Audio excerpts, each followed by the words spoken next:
L'audace chez FF prend plusieurs formes. Chez KeepTech, on a à cœur de pousser des idées innovantes, comme les NFT. Sur la partie événements, c'est le fait d'aller chercher des speakers.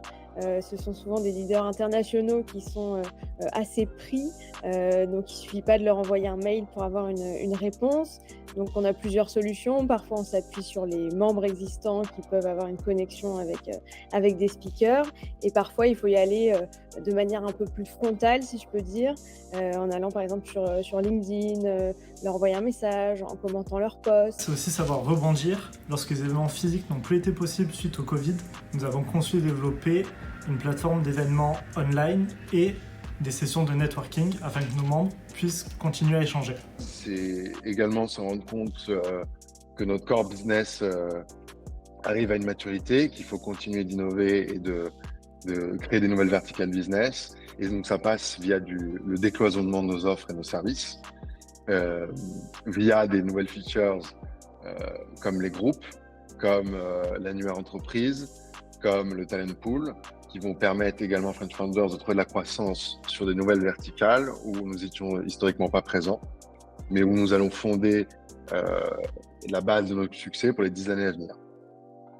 Et pour continuer sur ces dynamiques d'accompagner nos membres dans leurs enjeux nouveaux au quotidien, l'audace chez FF, c'est aussi avoir mis en place depuis 8 mois un nouveau département au sein de la boîte, l'expérience, et de définir ce que c'est, ce qu'on doit en faire, ce qu'on doit apporter, et donc mettre en place au sein d'une entreprise qui a déjà 10 ans un nouveau département, une nouvelle équipe, des nouvelles pratiques pour continuer à avancer. Je passe mon quotidien à tester de nouvelles choses via notre communauté grandissante, en récupérant beaucoup de feedback auprès de nos clients, mais aussi en testant des choses qui ne marchent pas. Et en testant des choses qui ne marchent pas, j'apprends énormément, et j'apprends du coup à la fois m'améliorer en tant que collaborateur, mais aussi à améliorer notre offre et notre service, et améliorer notre marque. Moi, dans mon quotidien, mon rôle premier, c'est de quand même mettre en relation les membres entre eux, notamment lors des événements.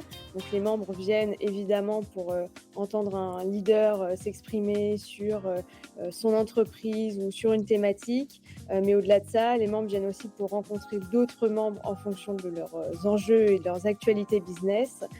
Donc nous, c'est quelque chose qu'on prépare en amont.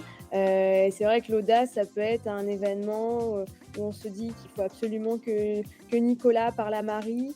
Et Nicolas est en train de partir. On va chercher Nicolas au dernier moment pour l'emmener voir Marie, parce qu'il fallait absolument qu'ils se parlent pendant ces événements, parce qu'il y avait justement des synergies entre eux. Donc voilà, c'est aussi ça l'audace. J'ai plusieurs exemples, mais le premier, ça serait d'être arrivé il y a 8 ans à Madrid, d'avoir décidé de monter une boîte en Espagne au bout de 6 mois sans parler espagnol, en me retrouvant avec des clients qui ne parlaient quasiment que espagnol tous les jours.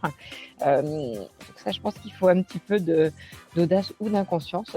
À nouveau, je ne sais pas où est la limite, mais c'est aussi ce qui fait avancer. Pour moi, l'audace, c'est aussi sortir de sa zone de confort, et pour cela, rien de mieux que d'entreprendre. La culture de FF nous pousse à entreprendre de nombreux projets. Pour ma part, je travaille sur une plateforme de traçabilité des déchets plastiques industriels. Mon objectif est de mettre en relation des producteurs et des collecteurs afin de garantir l'historique et la qualité des déchets, tout cela grâce à la blockchain. Donc voilà, je crois que c'est ça l'audace, de se dépasser et de se rendre compte qu'en fait on est capable de faire plein de choses qui nous ravissent, et de le partager ensuite. On ne voit pas de limite sur le nombre de francophones à l'international, et on a envie aujourd'hui de pouvoir être connu de tous les Français, à la fois les Français qui souhaitent s'expatrier, donc qui souhaitent quitter la France, mais surtout de tous les Français qui sont déjà en poste ou qui souhaitent trouver des postes à l'étranger. Au-delà d'être le premier réseau francophone international, c'est vraiment que chaque membre, partout dans le monde, puisse se connecter au travers de French Founders, même des membres qui ne sont pas basés dans les grandes villes dans lesquelles on est présent actuellement, et quelqu'un qui soit à Mumbai par exemple, ou quelqu'un qui se soit expatrié en Afrique puisse se connecter aussi facilement qu'un membre Paris et New York. Je souhaite que l'on puisse accompagner nos membres à travers le monde grâce à des technologies disruptives telles que l'IA ou le métaverse, Pour ma part, j'ai très hâte de participer au premier événement entièrement en réalité virtuelle. Peut-être dans 10 ans, ça sera forcément génial, ça sera forcément grand, ça sera forcément vivant. Et côté expérience, je pense que il faudra qu'on ait réussi à pouvoir délivrer, grâce à toutes les innovations d'intelligence artificielle et autres qui arriveront d'ici là, à délivrer une expérience unique pour chacun de nos membres où justement l'IA apportera une certaine couche et nous, notre côté humain, continuera d'apporter ce extra care qui fera la différence et qui fera que chaque membre trouvera ses solutions uniques partout dans le monde pour se développer et pour grandir.